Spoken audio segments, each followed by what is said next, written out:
Guys एक Tata group की company है नेल्को, ठीक है, नेल्को लिमिटेड, और ये एक इलेक्ट्रॉनिक्स कंपनी है जो कि security and surveillance solution provide करती है। ठीक है, मार्केट कैप इसका बहुत ज़्यादा नहीं है, 1221 करोड़ का है, लेकिन प्राइस अच्छा खासा है, 535 रुपीज़। ROC ROE दोनों ही एवरेज है, 15 से ऊपर है। और डेट देखेंगे तो डेट ठीक ठाक है इसके पास, बहुत ज़्यादा नहीं है लेकिन कम भी नहीं है। ओके, प्रोमोटर्स होल्डिंग 50% है और इसमें से इन्होंने कुछ भी प्लेज नहीं किया हुआ है। फेस वैल्यू 10 है तो ये स्प्लिट हो सकता है। डिविडेंड भी ये कंपनी थोड़ा बहुत देती है और फ्री कैश फ्लो भी इनके पास है। वैल्यूएशन चेक करेंगे तो मीडियन इसका अभी 40 पे है, लेकिन अभी इसका प्राइस 65 के ऊपर चल रहा है, मीन्स 70 के भी ऊपर चल रहा है, तो अभी ये थोड़ा कॉस्टली है। EPS को भी देखेंगे तो ऊपर नीचे कर रहा है, लेकिन रिसेंट में देखेंगे तो थोड़ा बहुत ऊपर ही गया है, तो ये एक थोड़ा सा ठीक दिखता है।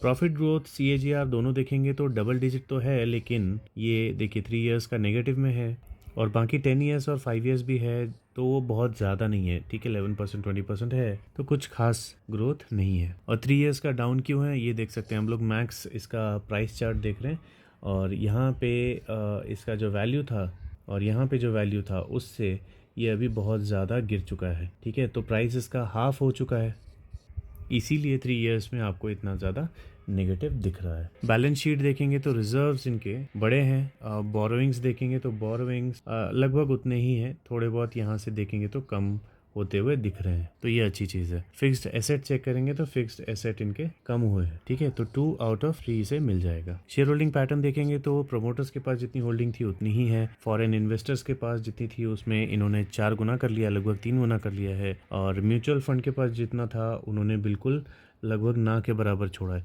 ठीक है, तो म्यूचुअल फंड से ये पूरा स्टेक फॉरेन इन्वेस्टर्स के पास चला गया है। गवर्नमेंट के पास जितने स्टेक थे उतने ही है और पब्लिक के पास काफ़ी ज़्यादा स्टेक है इसका, तो उन्होंने थोड़ा बहुत इसमें इंक्रीज़ किया है। देखिए कंसोलिडेटेड नेट प्रॉफिट अगर देखेंगे तो जितना इसका प्रॉफिट 2019 में था उतना तो अभी तक इसमें आया ही नहीं, मतलब ये 19 के बाद से ही नेगेटिव होना शुरू हो गया है। अभी इस वाले में एक क्वार्टर ऐड होना बाकी है, लेकिन फिर भी ये बहुत ज़्यादा इससे ऊपर नहीं हुआ है, तो प्रॉफिट के मामले में तो ये बिल्कुल भी इंटरेस्टिंग नहीं दिख रहा। देखिए गाइस, ऑलरेडी ये कंपनी बहुत ज़्यादा अच्छी नहीं दिख रही है, तो ये जो पुश आया है ये मेरे ख्याल से कोविड के बाद का पुश है, जो कि यहाँ पे आना चाहिए था, लेकिन ये बहुत लेट आया है। और अगर कुछ और रीज़न था तो पता नहीं, मैं इसमें बहुत ज़्यादा इंटरेस्टेड दिख ही नहीं रहा। ठीक है, तो आप अगर ये भी देखोगे ना, इसकी हिस्ट्री भी चेक करोगे तो ये लगभग इस मूविंग एवरेज के पास से ही पलटता है। यहाँ पे भी मूविंग एवरेज के पास से पलटा, फिर यहाँ पे भी मूविंग एवरेज के पास से ही ये पलटा है, तो मैं यही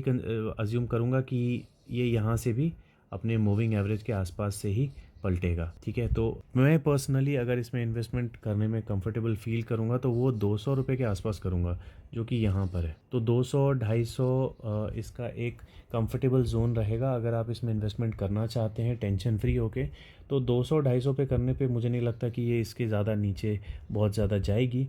फिर यहाँ से ये ऊपर ही जाना चाहिए, क्योंकि फंडामेंटल्स बहुत ख़राब नहीं है, लेकिन हाँ ये कंसिस्टेंट कंपाउंडर तो बिल्कुल ही नहीं है। तो जो कंसिस्टेंट कंपाउंडर नहीं होती है कंपनीज, उसमें आपको जो भी बाइंग करनी है वो बिल्कुल नीचे करनी है, ताकि जब वो टॉप पे जाए या बॉलिंजर बैंड के बाहर जाए तो आप उसमें सेलिंग कर सकते हो और एक अच्छा खासा प्रॉफिट बना सकते हो। तो ये जो नीचे वाला बॉलिंजर लाइन दिख रहा है, ये ब्लू वाली लाइन, इस लाइन के जब ये नीचे आ जाए तब आप इसमें एक बाइंग कर सकते हो, और जब ये ऊपर वाली बॉलिंजर को बीट कर दे तब आप उसमें सेलिंग कर सकते हो। लॉन्ग टर्म होल्ड करने के लिए बहुत अच्छी कंपनी मुझे नहीं लगती है। ठीक है, तो इस स्टॉक के बारे में इतना ही। अब मिलते हैं अगली वीडियो में।